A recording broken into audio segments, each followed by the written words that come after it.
আমাদের গাড়ি চালানোর সমস্যা মেন আমরা যদি পানি হয় আমাদের গাড়ি চালানো হয় না, পুঁজি কম হয়ে যায়, ইনকাম কম হয়ে যায়, সোজা কথা যে এটা। আর এই পানির কারণে আমরা অনেক দুর্ভোগে ভুগি, ইনকাম সোর্সে ভুগি আমরা। যদি পানি না হয় তাহলে আমরা রাস্তা উঁচু করে আমরা গিয়ে থাকি, রাস্তা নিচের কারণে আমরা পানি হয়ে যায় বৃষ্টির কারণে। আয় রুগী তো কমে যায়, লোকজন বের হইতে পারে না, তারপরে আমাদের গাড়ির মোটরের সমস্যা হয়, পানি লাগলে তো গাড়ি খারাই যায়, বুঝলেন না, বিভিন্ন ধরনের সমস্যা। জলাবদ্ধতার কারণে মাইদি শহরে গাড়ি চালা অনেক কষ্ট। সার্বিক বিষয়ে সমস্যা মানুষ তো বের হইতেই টোটালে পারে না, সমস্যা তো এটাই। বের না হলে আয় কি হবে, তাছাড়া তো আয় হবে না। রাস্তাঘাটের উন্নয়ন, যাতে যেন কখনো রাস্তাঘাটে জলাবদ্ধতা না হয়, এটাই চাই।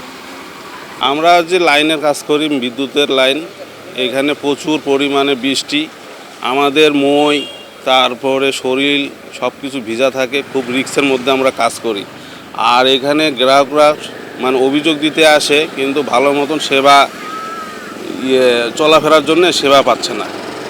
এইটা প্রতি বছরেই প্রায় বর্ষাকালে হয়ে থাকে, প্রতি বছরে বর্ষাকালে হয়ে থাকে। এখন এইটা হচ্ছে আপনারা যদি মানে কর্তৃপক্ষের কাছে যদি আপনারা একটু আবেদন করেন, কিংবা হ্যাঁ আবেদন হ্যাঁ, আমরা এটা কর্তৃপক্ষের কাছে জানাইছি যেন তাড়াতাড়ি এটা সমস্যার সমাধান হয়।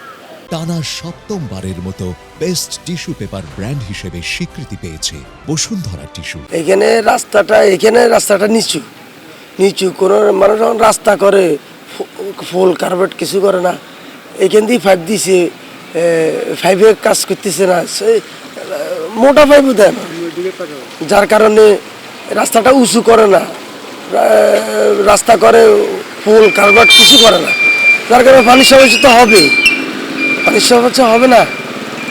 রাস্তা করতেছে ফুল করতেছে না, কার্পেট করতেছে না, রাস্তাগুলো নিচু, আর সমস্ত দোকানপাট সমস্ত এগুলার স্লোপ থাকে রাস্তার দিকে, তো পানিতে রাস্তা থাকবেই।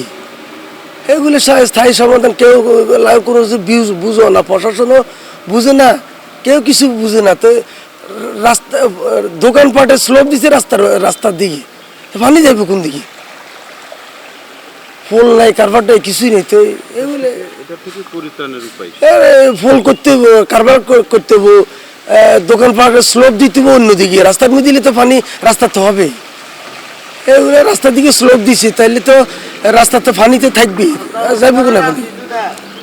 রাস্তা তো উঁচু করতেছে না, রাস্তা তো উঁচা করতেছে না। বিশেষ সমস্যাগুলো হচ্ছে যেমন ছাত্রছাত্রীরা স্কুল কলেজ যেতে পারছে না, পরীক্ষা দিতে পারছে না, মানুষ অফিস আদালতে যেতে পারছে না, মানুষের যে চাহিদা, মানুষের কেনাকাটা এবং খাদ্য বস্ত্রগুলা, চিকিৎসাগুলা ঠিক মতো পাচ্ছে না, যেমন অ্যাম্বুলেন্স যেতে পারছে না, যে পানি জলাবদ্ধতার কারণে মানুষের জলাবদ্ধতার কারণে যে অ্যাম্বুলেন্স যেগুলো সমস্যা, স্কুল কলেজের সমস্যা, যে বাড়ি থেকে মানুষ কর্মস্থলে বের হতে পারছে না, যে জলাশয়ের কারণে এত পানি বৃদ্ধি পাচ্ছে, রোড ঘাট সম্পূর্ণ ডুবে গেছে, কোনো জলাবদ্ধতার কারণে পানি নিষ্কাশনের কোনো ব্যবস্থাই নাই।